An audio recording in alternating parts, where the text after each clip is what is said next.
Now, ang payroll. Saga.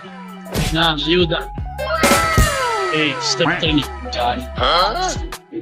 Gala na kami ng miss ko. Ano guys, tuwing na ako. Hawa ko na yung aking ayuda. Okay, thank you Lord.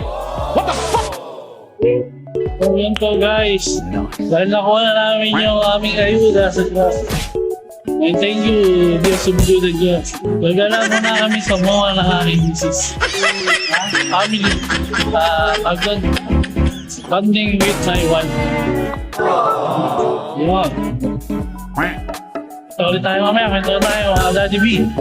Kaya po, ang misis ko eh. So yun na nga guys. Nakauwi na kami. Aming bahay.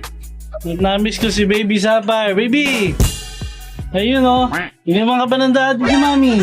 Para kumuha ng